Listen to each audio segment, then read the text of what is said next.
그냥 내라는 존재가 외부 영향력, 환경, 여건, 그리고 내가 가지게 되는 어떤 유혹들, 욕망들을 잘 극복해내는 작업만 하면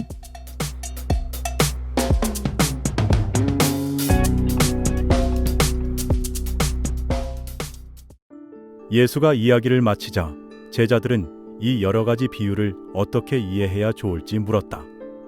그러자 예수는 이렇게 대답했다. 나의 이 비유들을 두 가지 방식으로 알아들어야만 할 것입니다. 내가 이러한 비유들을 들려준 것은 나의 제자 여러분과 같은 사람들은 하느님 나라가 어디 있는지 알고 하느님 나라가 사람 각자 안에 있다는 것을 이해하며 그 나라에 어떻게 들어가는지도 깨닫는 반면 이런 것을 전혀 깨닫지 못하고 있는 사람이 있기 때문입니다.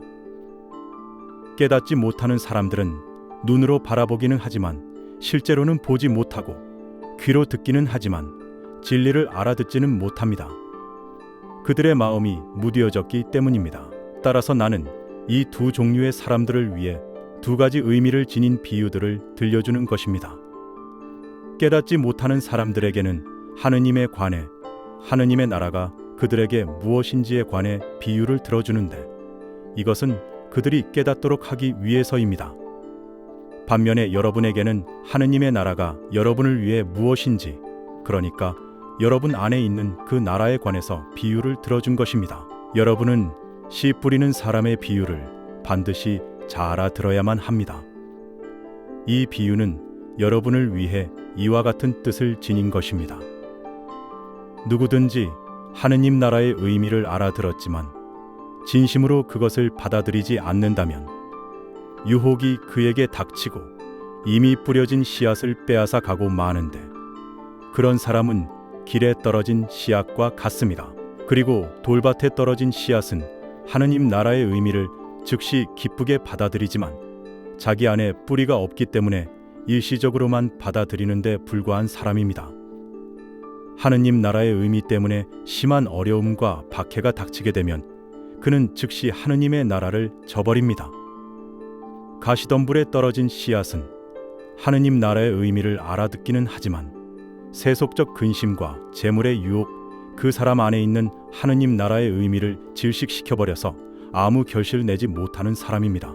그러나 비옥한 땅에 떨어진 씨앗은 하느님 나라의 의미를 잘 알아듣고 진심으로 그것을 받아들이는 사람인데 이런 사람은 100배 또는 60배 또는 30배의 수확을 냅니다.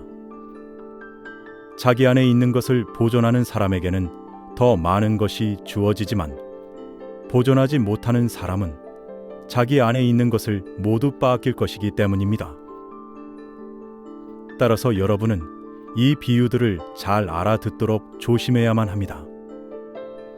잘 알아들어서 속임수, 잘못, 근심 걱정에 굴복하지 않고 오히려 30배 또는 60배 또는 100배의 수확을 내도록 해야만 합니다. 하느님 나라는 영혼 안에서 아무것 없이도 자라고 퍼져서 모든 것을 제공해 줍니다. 그것은 세상의 씨앗 가운데 가장 작은 자작나무 씨앗과 같습니다. 이 씨앗이 싹 트면 그 나무가 자라서 다른 어느 나무보다도 더 높이 솟으며 하늘의 새들이 그 가지에 둥지를 틀게 됩니다. 반갑습니다, 여러분. 잘 지내고 계시죠?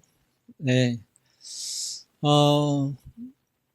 요즘에 그 신앙생활 한다는 게 뭘까를 가끔 생각하게 됩니다. 저도 신앙생활 해온 지가 그거는 이제 50년이 다 돼 가는데 저는 넌크리스찬에서 시작했거든요. 이런저런 생각들이 들면서 아직도 잘 모르겠다. 어떻게 사는 게 더 하나님의 뜻에 맞고 이 땅을 하나님의 나라로 만들 수 있을까라는 고민들을 하는 사람입니다. 물론 제가 부족해서 그렇겠죠. 여러분은 어떻습니까?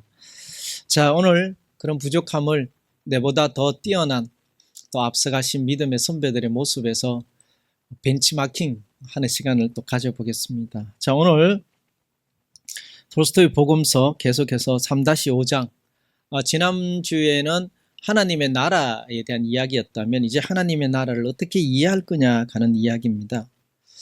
톨스토이는 진정한 깨달음은 어떤 단순한 지적 이해에 의한 것이 아니라고 생각합니다.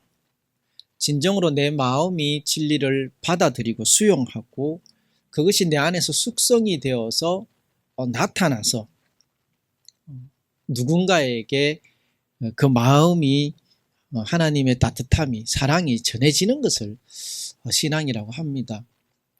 예를 들면 그렇습니다. 가수가 되기 위해서 가끔 우리 이렇게 TV에 보면 서바이벌 게임에 나오는 아마추어 가수들, 아직 유명하지 않은 가수들이 이렇게 노래를 부를 때 대부분 자기 노래가 아니잖아요.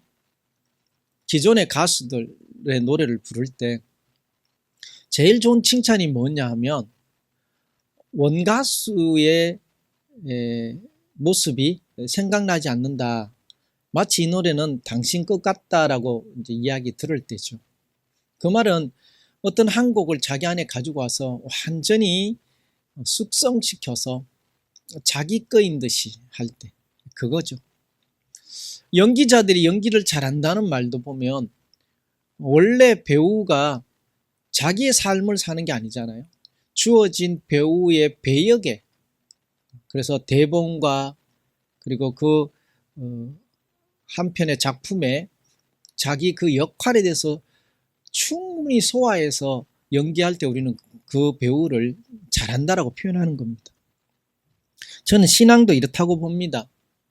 우리가 신앙을 잘한다라는 말은 바로 하나님의 뜻이 우리 안에 들어와서 하나님의 영이 계시니 그 영이 하나님의 뜻을 잘 숙성시켜서 실천으로 나타나서 이 땅에 하나님의 나라가 오게끔 애쓰는 그게 신앙이 아닌가라는 생각을 해봅니다. 톨스토이를 읽을 때마다 저는 톨스토이는 그런 삶을 살려고 애 많이 썼구나. 그래서 제가 여러분한테 소개시키고 싶은 겁니다. 자, 오늘도 계속해서 한번 보겠습니다. 지난주에 이어서 13장의 이야기들로 좀 더 꾸며져 있습니다. 첫 번째 문장을 한번 보겠습니다. 나의 제자 여러분과 같은 사람들은 하나님 나라가 어디 있는지 알고 하나님 나라가 사람 각자 안에 있다는 것을 이해하며 그 나라에 어떻게 들어가는지도 깨닫는 반면 이런 것을 전혀 깨닫지 못하고 있는 사람이 있기 때문입니다. 깨닫지 못하는 사람들은 눈으로 바라보기는 하지만 실제로는 보지 못하고 귀로 듣기는 하지만 진리를 알아듣지 못합니다.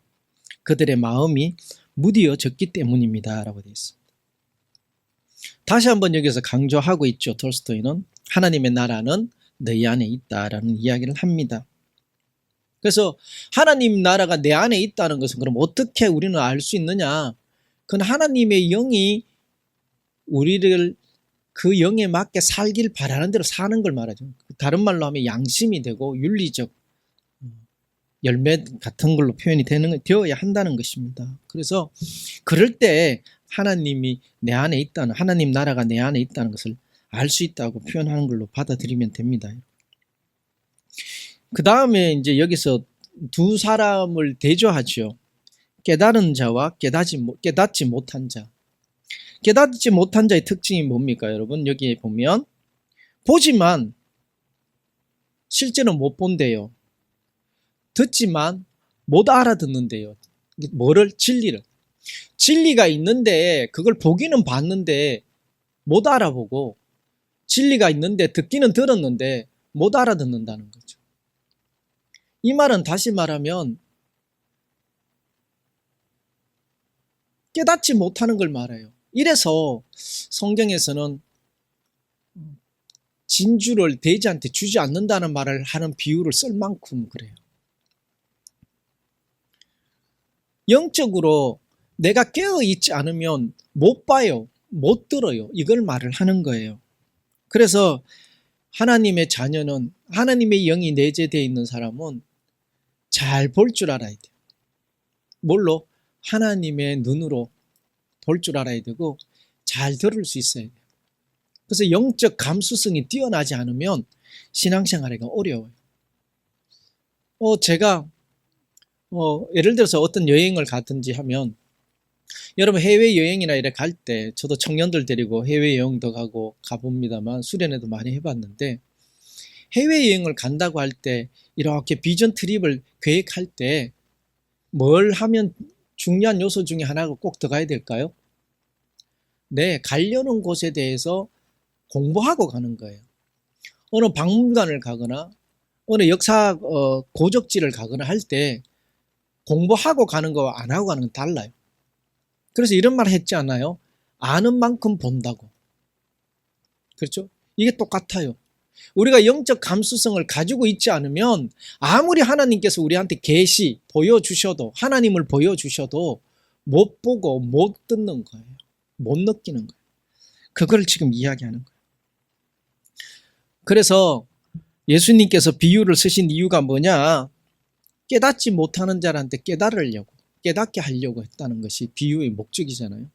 오늘 여기에서 그런 거예요. 여러분 우리가 영적으로 깨닫는다는 것은 너무나도 중요합니다. 아, 이 뜻이구나라고 잡을 수 있는 그런 신앙을 우리는 가지고 있어야 합니다. 그래서 예수님께서 이 땅에 오셔서 많은 말씀을 하셨던 이유는 하나님의 뜻을 깨닫게 하려고, 하나님의 나라를 그들에게 깨닫게 하려고 예수님이 이 땅에 오셨어요. 그래서 어떤 분은 그런 용어를 썼어요. 예수님은 하나님 나라 운동가, 천국 운동가였다라고 표현을 하더라고요. 아주 좋게 저도 생각을 해요. 바로 여기서 그 이야기를 하고 있습니다. 자, 그럼 다음 문장으로 한번 가볼게요. 누구든지 하나님 나라의 의미를 알아들었지만 진심으로 그것을 받아들이지 않는다면 유혹에 그에게 닥치고 이미 뿌려진 씨앗을 빼앗아 가고 마는데 그런 사람은 길에 떨어진 씨앗과 같다. 여러분 우리 그 씨 뿌리는 비유 잘 아시죠? 그 이야기를 여기서 하고 있습니다. 씨는 모두에게 줬다 이 뜻입니다. 여러분 길가밭, 돌짝밭, 가시밭, 옥토밭 이렇게 나눠지잖아요. 하나님은 편애하시는 분이 아니라는 게서 여기에 또 한 번 나타나요. 니는 밭을 잘 갈아놨으니까 씨를 주고 니는 길가밭이고 돌짝밭이고 가시밭이니까 어차피 줘봐야 안 되니까 안 줘가 아니었다는 거예요. 모두에게 다 줬다는 말을 하는 거예요. 여기서. 네. 제가 오늘 말투가 좀 이상하네요. 그렇죠?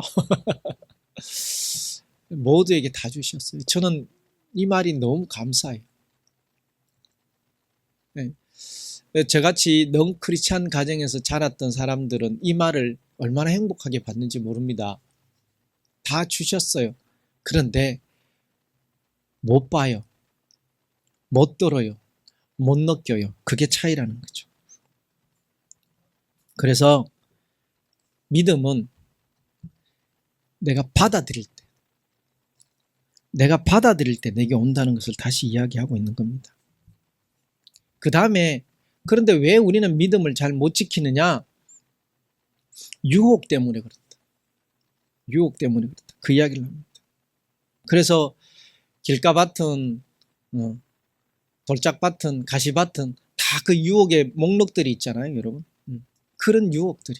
그런데 잘 보면 그런 유혹들이 내 내면의 것의 문제예요. 외부의 게 아니에요. 내면의 욕망과 내가 가지고 싶은 그 욕구와 그런 것들. 이것이 바로 그 유혹이에요. 그래서 죄는 어디 있느냐? 내 안에 있다. 내 안에. 이거를 이제 우리는 잘 이겨내야 되죠. 그래서 그러면 여러분 이 유혹이라는 것이 내 안에 있다 그러면 이걸 컨트롤 누가 해요? 하나님 하신다? 아니라는 거예요. 내가 해요. 그래서 자가 발전해서 내게 있는 것들은 비우고 버리고 이걸 작업을 계속 반복하면서 스스로의 내 신앙을 순수성을 회복하려고 해야 된다는 걸 말을 하는 거예요. 그래서 유혹에 빠지는 그런 일이 없도록 내 영을 계속해서 갈고 그래서 옥토가 되도록 한다. 그럴 때 어떻게 30배, 60배, 100배가 결실을 맺다라고 예수님 말씀하시잖아요. 그 모습을 우리는 여기서 다시 생각할 필요 있습니다. 그래서 어쩌면 신앙은 내 책임이다. 그걸 톨스토이는 이야기하는 겁니다. 그래서 톨스토이 이 사상을 좀 우리한테 가져와서 보면 의존적인 신앙은 아니라는 거죠. 하나님께서 다 해결해 주겠다는 그런 신앙은 아니라는 거예요. 내가 더. 그래서 제가 좋아하는 말이 예수님께서 말씀하셨다는 천국은 침노하는 자의 것이다. 침노 누가 해야 돼요? 내가 해야 돼, 내가. 그러니까 자율적이죠. 내가 의지를 가지고 해야 돼. 그래서 내 내면을 잘 할 때 천국은 내 안에서 내가 잘 점령해서 유지할 수 있다는 뜻이 되겠죠. 자, 다음 문장으로 가보겠습니다. 자기 안에 있는 것을 보존하는 사람에게는 더 많은 것이 주어지지만 보존하지 못하는 사람은 자기 안에 있는 것을 모두 빼앗긴다. 결과론적 뻔한 말이에요. 여러분 너무 잘하는 이야기죠. 하나님의 나라를 내가 잘 만들고 잘 보존 지켜내면 나는 하나님의 나라에서 진정한 하나님의 백성으로 잘 살 수 있다는 거 뻔한 이야기지만 하고 있습니다. 여러분 여기서 보존이란 단어를 우리는 잘 가질 필요 있습니다. 내게 주어졌지만 지키고 유지하지 못하다면 관리하지 못한다면 빼앗긴다는 뜻이에요. 그래서 보존하는 것이 중요하다. 그래서 여러분 보존은 하나님이 해줘요. 내가 해야 돼요. 톨스토이 방식으로는 내가 해야 된다는 말을 하고 있는 거예요. 그래서 영적인 나라는 존재를 잃어버리는 이런 외부적인 영향이나 어떤 환경이나 여건이 아니라는 거예요. 내가 잘 지켜. 성경에도 많은 믿음의 사람들은 어떤 역경과 환경 속에서도 자기를 지켰다라는 사실들이 중요합니다. 그래서 우리는 불편해야 돼요. 신앙을 잘 하려면 불편할 필요가 있어요. 그리고 짜증나기도 해야 돼요. 귀찮기도 해야 돼요. 그래야 신앙을 잘. 다시 말해서 게으름에서 벗어나야 돼요. 신앙생활은 부지런하지 않으면 못합니다. 그래서 자기를 잘 지키는 것. 그래서 보존하는 것이 중요하다. 아주 여러분 우리 다시 생각해야 될 부분인 것 같습니다.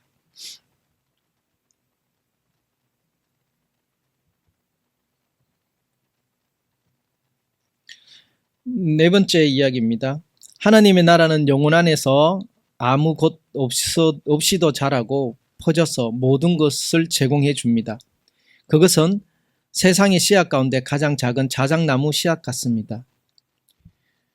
이 씨앗이 삭트면 그 나무가 자라서 다른 어느 나무보다도 더 높이 솟으며 하늘의 새들이 그 가지에 둥지를 틀게 됩니다. 저는 이 문장에서 상당히 마음의 짠함을 느꼈습니다. 좋은 뜻으로. 하나님의 나라는 그 영이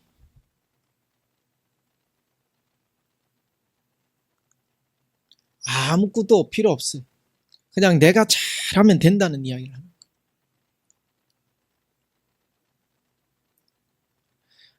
그냥 내라는 존재가 외부 영향력, 환경, 여건, 그리고 내가 가지게 되는 어떤 유혹들, 욕망들을 잘 극복해내는 작업만 하면 하나님의 나라는 내 안에 머물 수 있다는 거죠.